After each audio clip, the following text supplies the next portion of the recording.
अस्सलाम वालेकुम, कैसे हैं आप सब। ये देखें, आज तो इतना अच्छा मौसम था कि हम लोगों ने सोचा कि हम लोग कुछ अच्छा और मज़े का करें और अपने तंदूर में रोटियां लगाएं। और फिर हम लोगों ने सबसे पहले अपना तंदूर क्लीन किया। मैं आपको दिखाती हूँ कि किस तरह हमने उसको साफ़ किया, क्योंकि वो बंद पड़ा था।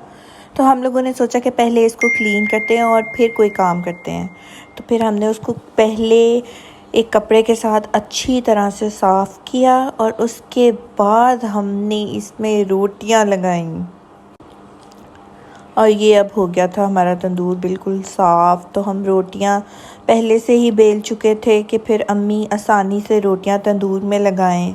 तो फिर अम्मी ने एक एक करके रोटियां तंदूर में लगाईं। ये देखें, ये कितनी अच्छी रोटी लगी है कि बहुत अच्छी बनी थी। और ना फिर हमने रोटियां लगानी शुरू की। पहले तो वैसे हमने कभी नहीं रोटी लगाई, लेकिन हमने कहा चलो एक्सपीरियंस करके देखते हैं कि कैसा लगता है और कैसी बनती है रोटी।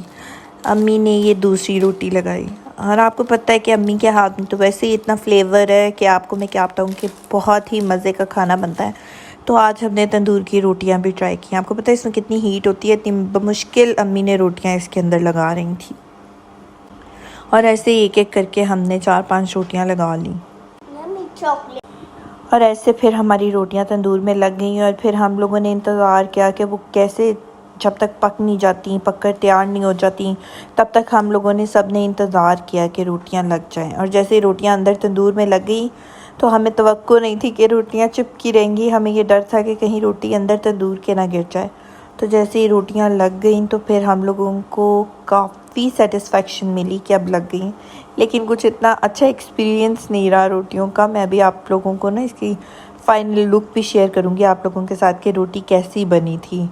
ये देखिए, पहली रोटी ये तो चिपक गई थी। मुझे लगता है तब शायद हमारा तंदूर इतना गर्म नहीं था, तो पहली रोटी तो बिल्कुल तंदूर के साथ ही चिपक गई। लेकिन बाकी की रोटियां पहली रोटी से काफ़ी बेटर बनी थी। उनकी भी फ़ाइनल लुक मैं आप लोगों के साथ शेयर करूँगी। अब मैं आपको निकाल कर दिखाती हूँ कि कैसी लगी थी ये रोटियाँ। ये किसी एक बंदे का काम तो था नहीं, हम लोगों ने सब ने मिलकर रोटियों को तैयार किया। ये देखें, ये ऐसी लुक आई थी। ये पहली रोटी थी तो ये इतनी अच्छी नहीं थी लगी, लेकिन बाकी की अभी मैं आप लोगों को दिखाती हूँ। ये पहली रोटी थी और ये कुछ बाकी की रोटियों की लुक आई ऐसे। और फिर हमने इस बैठ कर खाया। और फिर बच्चों ने ज़िद की कि वो झूला झूलेंगे, तो फिर वो झूला झूलते रहे। तो हम लोग पास बैठ के एंजॉय करते रहे। आजकल विंटर्स हैं तो आपको पता है कि सब लोग आसानी से मिल बैठ सकते हैं, सुकून से बाहर वेदर भी एंजॉय कर सकते हैं। अदरवाइज़ तो इतनी गर्मी होती है कि बैठा नहीं जा सकता। ये देखिए, फिर बच्चे बेकरी पर गए और उन्होंने अपना एंजॉयमेंट की, जो भी ले लेकर बच्चे खा सकते हैं। बच्चों ने खाया पिया, खूब मज़े किए और इस तरह इनकी लॉन्ग ड्राइव भी हो गई और एंजॉयमेंट भी हो गई। तो इनको भी मज़ा आ गया और टाइम भी अच्छा पास हो गया। आपको पता है फिर बच्चों की यही रूटीन होती है और क्या ही कर सकते हैं। और फिर हमने घर वापस आकर रात के खाने की भी कुछ प्लानिंग कर ली थी। ये अमल अपना एंजॉय कर रही थी।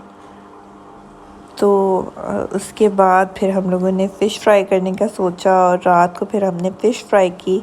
ये अभी मैं आपको दिखाती हूँ कि हमारी फ़िश कैसी फ्राई हुई थी और इसका टेक्सचर कैसा आया था। और ये फ्लेवर में भी बहुत मज़े की थी। आप लोग भी कर सकते हैं।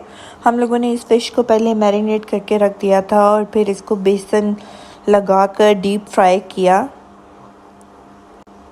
ये देखेंगे ऐसे डीप फ्राई होती रही और फिर इसका इतना अच्छा फ्लेवर आया। ये इतनी सॉफ्ट बनी थी कि मैं आप लोगों को एक्सप्लेन नहीं कर सकती कि कितना मज़ा आया। आपको पता है विंटर्स की तो ये सौगात है, मछली तो खानी चाहिए। ये देखें, अभी मैं आपके साथ ना इसकी फ़ाइनल लुक भी शेयर करती हूँ कि ये फ़िश कैसे लगी थी बनने के बाद। ये रेडी हो गई तो क्या इसका फ्लेवर आया है, ये सब तो मैं आपको सिर्फ पिक्चर्स में ही शो कर सकती हूँ। वीडियो बनाई थी मैंने कि आप लोगों को दिखा सकूँ कि किस तरह ये फ्राई हुई और क्या इसका फ्लेवर आया। ये ऐसे फ्राई होकर कुछ ऐसी लग रही थी और फिर हमने बैठकर खाई। इसके साथ ही हम इजाज़त चाहते हैं। अल्लाह हाफ़िज़।